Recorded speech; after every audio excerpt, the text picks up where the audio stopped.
Cerita diawali dengan memperkenalkan seorang mahasiswi calon ahli astronomi bernama Kate Dibiasky, kita panggil saja Kate, yang kebetulan sedang mengamati bintang-bintang di angkasa di mana kita sengaja menemukan satu momen langka, yaitu sebuah komet yang melaju sangat kencang dan berada cukup dekat dengan tata surya kita.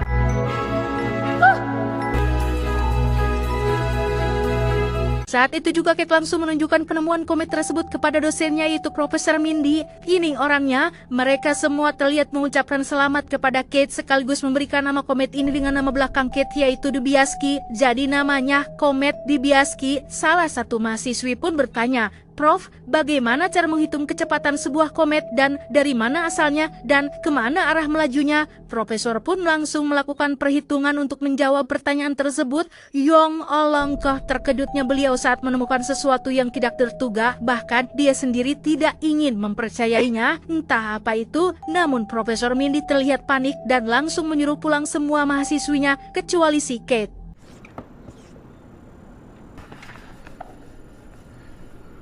Professor Mindy? Malam itu juga Profesor Mindy langsung menghubungi pihak dari Lembaga Antariksa Nasional untuk melaporkan penemuannya, yang kemudian pihak dari LAPAN pun langsung menghubungi orang pemerintahan bernama Dr. Teddy, kita panggil saja Pak Teddy, yang merupakan Kepala Pemerintahan Amerika Serikat, untuk melaporkan situasi darurat bahwa alasan kenapa Profesor Mindy sangat panik adalah dikarenakan komet yang ditemukan Kate ini melaju dalam kecepatan tinggi dan diperkirakan akan menabrak bumi sekitar 6 bulan 14 hari lagi. A direct hit of Earth in 6 months and 14 days. Isn't that...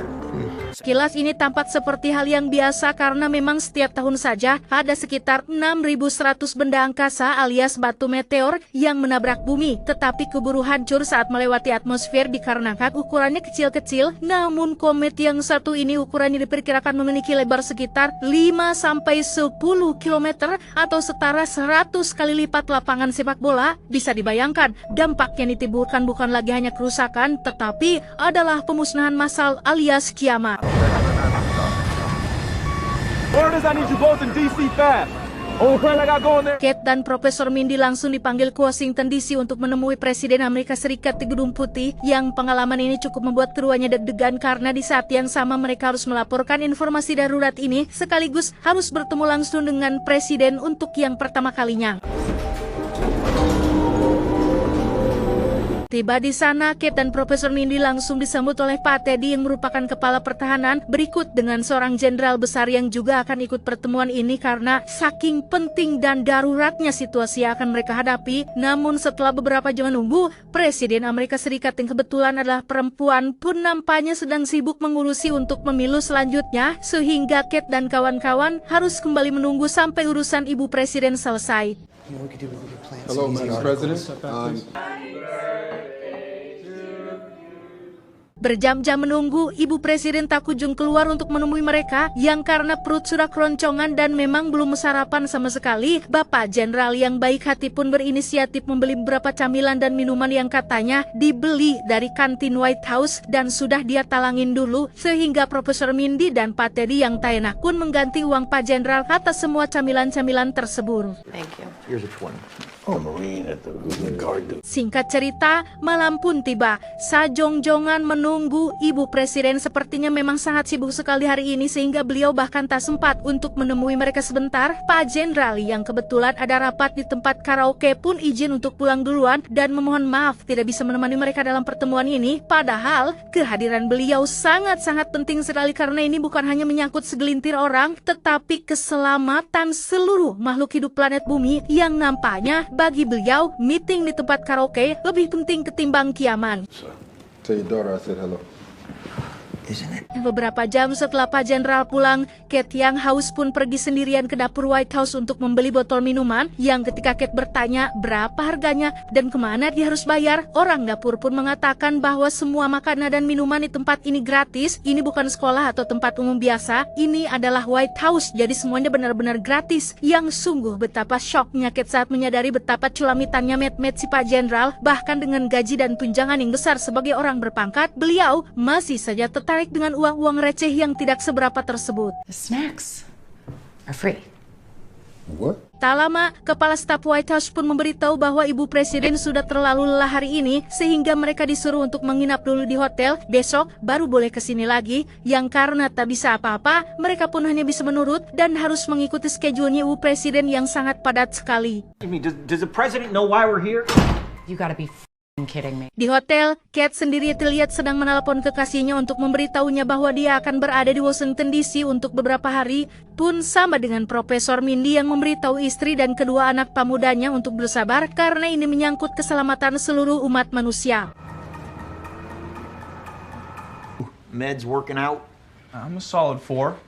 Singkat cerita, esok hari pun tiba. Waktu yang ditunggu-tunggu akhirnya tiba. Kate dan Profesor Mindy langsung menjelaskan tentang situasi darurat yang sedang terjadi bahwa ada sebuah komet sebesar 100 kali lipat lapangan sepak bola akan menabrak bumi sekitar 6 bulan lagi. Dan apa tanggapan Ibu Presiden dan para stafnya? Ya, sungguh menjengkelkannya orang-orang pemerintahan ini saat mereka dengan santainya menanggapi kabar darurat tersebut dengan menyuruh mereka semua untuk tunggu dan amati. Ibu Presiden justru malah sedang mengkhawatirkan pemilu mendatang dan sedang fokus menyusun strategi untuk melawan saingannya supaya dirinya bisa tetap terpilih dan menduduki jabatan ini selama 3 periode. Timing is just, it's atrocious. We're going to leak it. In case you didn't notice, the White House just blew us off. Sementara itu kita akan diperkenalkan pada seorang pria bernama Peter Israel yang merupakan pengusaha, penemu, tokoh bisnis, sekaligus CEO dari perusahaan ponsel bernama Bosch yang saat ini tengah mendemonstrasikan fitur baru dalam ponselnya yang ketika acara sudah selesai, Peter pun mendapat kiriman gambar komet di Biaski dari salah satu teman astronomnya. Give me the phones, they're not yours. Oh my. Kembali ke Profesor dan Kate yang terlihat berada di salah satu stasiun televisi, mereka berdua rupanya akan membocorkan penemuan komet ini ke media supaya mendapat perhatian lebih dari pemerintah. Sebenarnya ini adalah tindakan ilegal karena Ibu Presiden sudah memperingatkan bahwa seluruh informasi dan pertemuan mereka termasuk dalam kategori classified alias rahasia. Namun karena Ibu Presiden kurang menanggapi serius masalah ini, maka mereka berdua terpaksa bertindak ekstrim supaya bencana besar ini dapat dicegah senidi mungkin. Aubrey, I've got something for you today. Listen to this. Sebelum siaran, mereka berdua pun duduk di ruang tunggu yang kebetulan ada seorang artis yang katanya sedang viral-viralnya, yakni Ariana Grande, yang dikabarkan putus dengan kekasihnya akibat perselingkuhan. Alih-alih berita komet akan menjadi bahan perhatian lebih, faktanya berita mengenai kisah asmara Ariana Grande lebih menarik di mata para penonton, sehingga penampilan mereka setelah Ariana Grande tidak cukup untuk menarik perhatian para penonton yang ada di rumah. And you should stay up all night, every night, crying. Akibat Kate yang marah-marah saat siaran langsung, wajahnya pun mendadak terkenal berkat meme yang dibuat oleh para netizen iseng, di mana momen marah-marah tersebut justru malah lebih viral dari inti berita itu sendiri, sehingga cukup sulit bagi mereka berdua untuk memperingatkan orang-orang tentang betapa mepetnya waktu untuk mencegah bencana besar yang sebentar lagi akan terjadi. Hey, Kate. Pada akhirnya, Kate dan Profesor pun pulang ke rumah masing-masing dan melanjutkan kehidupan mereka seperti biasa dengan harus mengikhlaskan bahwa tidak ada satupun orang yang peduli terhadap kiamat dan bahkan mungkin mereka tidak percaya dengan adanya hari pembalasan, kode dan kodar, kehidupan setelah kematian, bahkan kematian itu sendiri, sehingga Kate dan Profesor harus ikhlas menerima fakta bahwa orang-orang terlalu sibuk dengan urusan duniawi sampai-sampai lupa dengan sesuatu yang lebih besar. The government can confiscate our liberty and our guns. Esok siangnya, Kate dan Profesor pun didatangi oleh FBI yang membawa mereka kembali ke Gedung Putih menghadap Ibu Presiden terkait berita yang sudah terlanjur viral ini, sehingga kepalang tanggung, Ibu Presiden akan memanfaatkan berita kiamat ini untuk mengambil keuntungan sekaligus pencitraan agar mendapat banyak dukungan dari masyarakat. Caranya adalah dengan berpura-pura menjadi sosok pahlawan bagi umat manusia dengan mendukung penuh upaya NASA dan militer yang akan meluncurkan nuklir untuk membelokkan jalur komet tersebut. I need a hero. We're gonna need a pilot. Real. Alhasil setelah Ibu Presiden yang angkat bicara, maka berita tentang komet ini langsung menjadi trending utama di berbagai platform media. Kate dan Pat Teddy pun diundang di salah satu televisi pemerintahan, sementara Profesor Mindy menjadi narasumber di stasiun televisi khusus Bincang-Bincang Pagi, yang di situ Profesor Mindy mulai goyah fokus dan keimanannya ketika dia terlibat hubungan terlarang dengan salah satu host wanita yang mewawancarainya. Why is everyone talking about how hot he is in the office? He's not hot. take a deal when I just... Entah apa yang ada di pikiran Profesor, di tengah situasi darurat seperti ini beliau masih saja sempat-sempatnya berbuat zina dan selingkuh dari istrinya, padahal beliau harusnya malu, sudah punya 2 anak yang sudah pamuda dan besar-besar, tapi itulah manusia, tak peduli dengan kondisi dan situasi, jika sudah kapoekan, hawa nafsu sulit untuk ditanggulangi. Alright, well, my father... 1 minggu kemudian, Nasaran militer akhirnya sudah selesai persiapan dan kini saatnya melakukan peluncuran 23 rudal yang menempel pada pesawat ulang-alik yang menurut para ilmuwan, 23 rudal tersebut cukup untuk membuat komet berbelok dari jalur seharusnya sehingga tabrakan ini ditakutkan tidak akan pernah terjadi.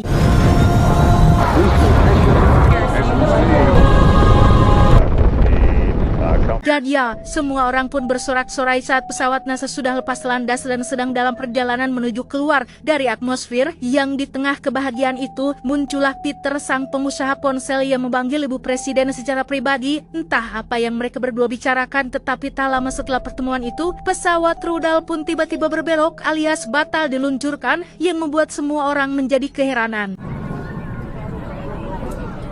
Ship is definitely turning around. Masih bingung dengan apa yang terjadi, Kate, Profesor, dan Pak Teddy pun diminta menunggu di salah satu ruangan di mana kepala staf Gedung Putih bernama Jason pun tiba-tiba muncul dan ujuk-ujuk menuju Profesor Mindy sebagai penasihat sains dan diminta untuk mengikuti rapat rahasia yang diadakan oleh Ibu Presiden dan para stafnya. Short, sweet, and simple. I'll be back. Yes. Alright, come on. Science. Ternyata pembatalan misi rudal ini adalah atas ide dari Peter, sang orang kaya ketiga di dunia. Menurutnya akan sangat merugi sekali umat manusia apabila menyia-nyiakan komet sebesar itu karena dari hasil risetnya, komet tersebut mengandung berbagai unsur mineral berharga seperti emas, berlian, logam, tembaga, nikel, yttrium, terbisium, osmium, platinum, dan lain sebagainya yang ditaksir akan menghasilkan ratusan triliunan dolar sehingga Peter mengusulkan sebuah ide untuk membiarkan komet tersebut tetap berada pada jalurnya, yaitu jalur yang mengarah ke planet bumi. Wow, just how meteoroids we can handle. Profesor Mindy pun bertanya, apa gunanya semua keuntungan itu apabila umat manusia mati? Peter langsung menunjukkan apa yang dia punya, yakni sebuah drone yang dilengkapi dengan fusi nuklir yang disinyalir bisa memecah komet menjadi bagian-bagian kecil yang tidak berbahaya, membiarkan batuan komet kecil-kecil tersebut mendarat di planet bumi, sehingga keuntungan yang didapatkan dari hal itu diyakini bisa mengurangi kemiskinan di seluruh dunia, meningkatkan perekonomian negara, dan yang paling terpenting, meningkatkan saham perusahaan ponselnya dan menjadikan nama Ibu Presiden dikenang sebagai pahlawan penyelamat dunia. All these multitudes of problems are just... Selesai rapat, Profesor langsung menemui Kate dan Pak Teddy untuk menceritakan hasil rapat tadi siang, yang pada intinya, ide Peter tentang mengambil keuntungan dari komet tersebut adalah sebuah ide yang beresiko tinggi karena mereka akan sengaja membiarkan komet yang berada cukup dekat dengan bumi, sehingga apabila ide tersebut gagal, maka umat manusia dipastikan akan binasa karena tak punya cukup waktu untuk melakukan pencegahan. Dengan kata lain, nasib planet bumi saat ini bergantung pada idenya Peter dan keputusan Ibu Presiden yang ingin dianggap sebagai pahlawan. Mendengar hal itu, Kate yang kesal pun memberitahu semua orang di kafe tentang komet tersebut yang mengandung banyak emas, berlian, dan unsur berharga lainnya, dan pemerintah sengaja membiarkan komet yang menabrak bumi supaya orang kaya menjadi semakin kaya dan orang miskin menjadi semakin miskin, sehingga masyarakat pun menjadi kesal sendiri dan timbullah kerusuhan yang mengakibatkan Kate harus diboyong oleh pihak FBI. You're rich people, even more disgustingly rich. What is that the grand name? Akibat aksi tersebut, Kate mendapat sanksi berupa larangan untuk tampil di berbagai media, sehingga Kate mau tidak mau harus kembali ke kehidupannya. Namun cap sebagai orang yang menentang pemerintah sudah terlanjur disandangkan pada dirinya, sehingga kedua orang tuanya sekalipun bahkan tidak lagi menerima Kate di rumah mereka karena tidak ingin ikut terlibat dalam masalah yang terus ditimbulkan oleh anak mereka. Profesor Mindy yang kini sudah menjadi penasihat ilmiah kepresidenan pun nampaknya mengalami semacam lupa diri ketika dia masih tetap melanjutkan hubungan terlarangnya dengan si host berita TV, yang aksi selingkuh itu pun akhirnya ketahuan setelah sang istri mendatangi apartemen tempat menginap dan boncoslah rumah tangga mereka berdua. Kate sendiri sudah kembali pada pekerjaan paruh waktunya sebagai kasir minimarket yang kebetulan ada kelompok pemuda yang mengenali wajah Kate dari sosial media. Mereka bertiga cukup mengidolakan sosok Kate perihal perlawanannya terhadap pemerintah yang pada akhirnya Kate pun ikut nongkrong bareng bersama mereka semua. Beralih ke perusahaan bus tempat Peter sedang mengerjakan proyek drone-nya yang akan menjadi ujung tombak untuk menghancurkan komet besar yang sebagai seorang penasihat sains kepresidenan, Profesor pun angkat bicara mengenai proyek Peter yang dianggap belum memenuhi syarat dan belum melalui proses peninjauan sejawat. Namun Peter yang merasa jenius, pintar, kaya, dan sukses dalam beberapa bidang pun nampaknya mawa karep sorangan alias keras kepala dengan meyakini bahwa drone ciptanya sudah 100% sempurna dan akan berhasil meledakkan kometnya tepat waktu.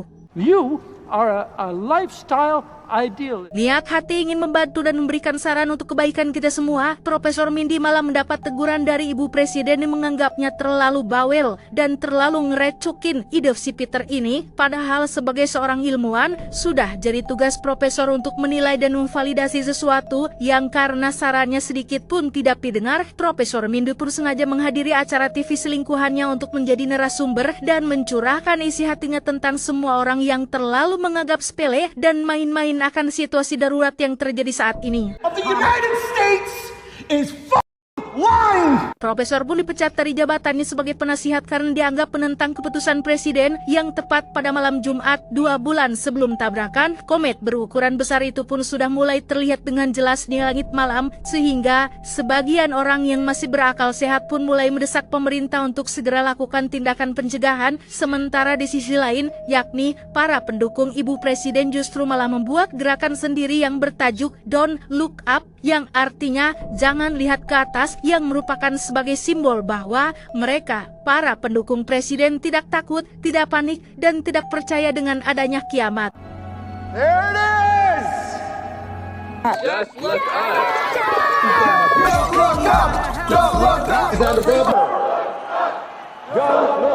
Dan Anda mungkin akan dibuat geleng-geleng kepala dan tidak akan percaya dengan apa yang mereka lakukan di minggu-minggu terakhir sebelum terjadinya tabrakan. Bukannya bertaubat, introspeksi diri, berbuat baik, atau minimal timbul rasa takut, Ibu Presiden justru malah semakin gencar melakukan kampanye sambil menjual jasanya yang akan menyelamatkan umat manusia. Tak hanya itu, seorang sutradara film science fiction bahkan sempat-sempatnya merilis film tentang kiamat yang diyakininya akan laku keras di pasaran. Dan yang lebih parah lagi adalah Teteh Ariana Grande justru mengadakan konser terakhirnya dengan membawakan lagu baru ciptaannya yang liriknya sendiri berkaitan tentang komet besar yang sebentar lagi akan menabrak bumi.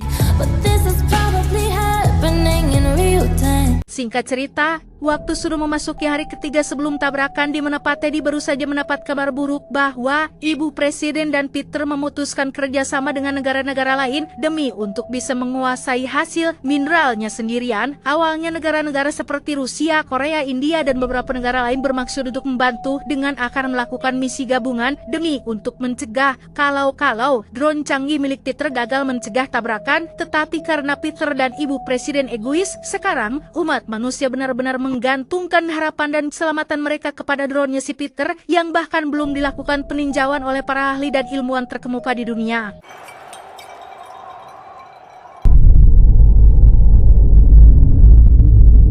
Dengan fakta bahwa tak ada lagi yang bisa mereka lakukan, Profesor pun memutuskan untuk pulang ke rumah keluarganya dengan membawa serta Kate dan pacar berondongnya. Yang sesampainya di sana, sang istri pun menerima baik si Profesor untuk kembali ke rumah ini dan memaafkan perselingkuhan yang sudah dilakukannya.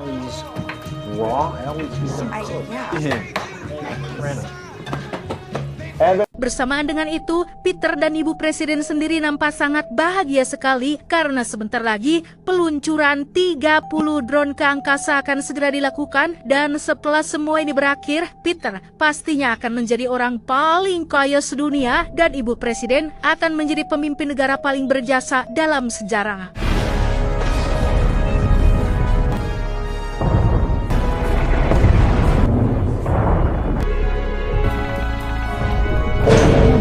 Dan ya, sebanyak 6 drone pun langsung hancur saat mendarat di permukaan komet. Namun Peter dengan santainya mengatakan masih ada 24 drone yang masih aktif dan jumlah tersebut diyakini masih cukup untuk menghancurkan komet ini sebelum benar-benar menabrak bumi.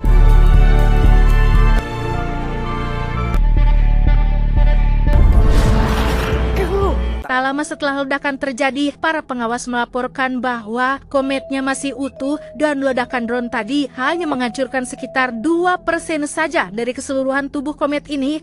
Ketika semua pegawai melihat ke arahnya, Peter dengan wajah tanpa dosanya pura-pura izin ke toilet, diikuti oleh si ibu presiden yang juga sama-sama tidak bisa berkomentar dengan kegagalan misi ini. All fine, everyone's fine.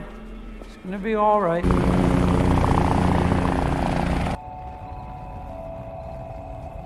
Kabar tentang utuhnya komet ini langsung tersiar di televisi, membuat semua orang di seluruh dunia menjadi panik dan timbul kerusuhan tak terkendali. Sementara ibu presiden dan Peter sendiri nampak sedang berada dalam pesawat menuju kapal penyelamat yang katanya akan bisa atau mampu membawa sekitar 2.000 orang dalam misi mencari planet bumi yang layak huni. Dan masih ada 2 kursi kosong khusus untuk Profesor Mindy dan istrinya. Tetapi Profesor nampaknya sudah capek, lelah, dan sudah bisa mengikhlaskan dengan apa yang akan terjadi. Tidak ingin lagi dipusingkan dengan hal-hal yang hanya mementingkan diri sendiri, sehingga beliau lebih memilih untuk tetap berada di rumah menyelesaikan makan malamnya dengan keluarga dan para sahabatnya.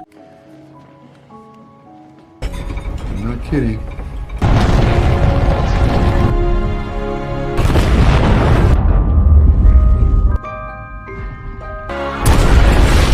Dan ya, dampak dari tabrakan ini pun sangat-sangat parah, tapi tidak sampai menimbulkan apa yang dinamakan kiamat. Namun sebanyak 99% populasi manusia di dunia pun binasa. Sementara untuk kapal penyelamat yang membawa Peter dan ibu presiden terlihat sudah berangkat menuju misi pencarian planet baru dan akan tidur selama ratusan tahun dalam kotak kriogenik sampai planet yang layak huni berhasil ditemukan.